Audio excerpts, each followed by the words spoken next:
Hello, my name is Liliana Rogers, and welcome to my presentation on Syria, World War III, where I'll be discussing how the complexities of the Syrian conflict may in fact climax in the next World War. Can you imagine living in a war zone? Millions of Syrian citizens experience it every day, and total war may in fact not be far from our own doorstep. So to start us off, here is some context surrounding the Syrian conflict.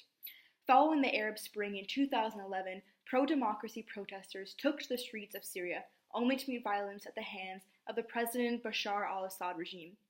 This only rallied more rebels to the opposition, and with the formation of the Free Syrian Army, civil war broke out.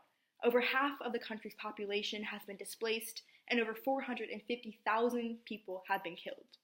To further complicate matters, multiple foreign powers have become invested in the region, who all have different interests and different visions of peace. The mess of alliances is reminiscent of previous world wars and has only escalated the conflict. The dissent in Syria has also turned into breeding grounds for terrorism, as many jihadist organizations resonated with Syrian rebel fighters, culminating in the formation of ISIS. All of these involved powers have drawn clear sides. On one side is the President Assad regime, which has been characterized as oppressive and economically crippled. The regime has violently cracked down on any and all dissent and has even used chemical weapons on its own citizens. Russia is the Assad regime's most important ally. They supply weapons to the government and even block UN negotiations critical of the Assad regime. Iran is another supporter of the Assad regime, primarily because Syria is another Shiite Muslim government in the primarily Sunni Arabic Peninsula. And then on the other side of the Syrian conflict, you have the Syrian rebels, who are composed of multiple rebel groups whose method vary in methodology and ambitions.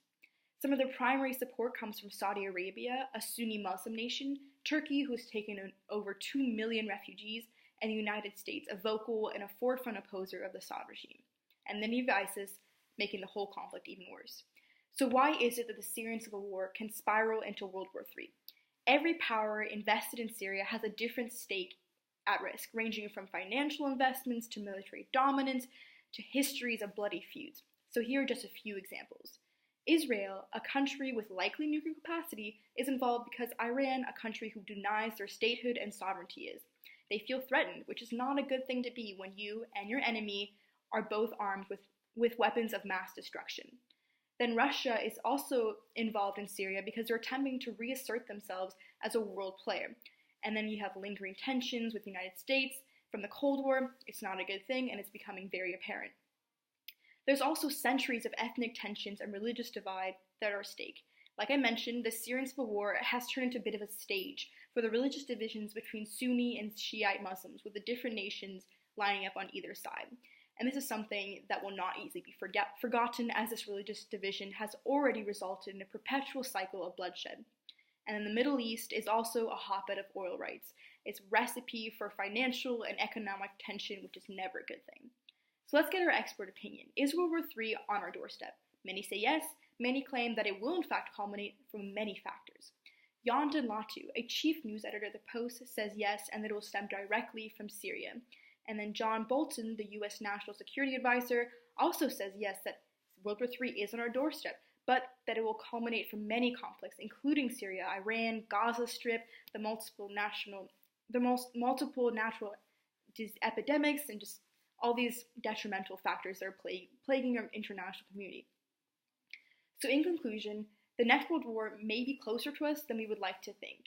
In hopes of lessening tensions surrounding Syria, the United Nations Security Council has adopted a policy of trying to find a resolution through political peace talks. They have held 8 rounds of political peace talks, and so far all 8 have failed. But there's still hope, and hopefully we will find a resolution before it is too late. Thank you.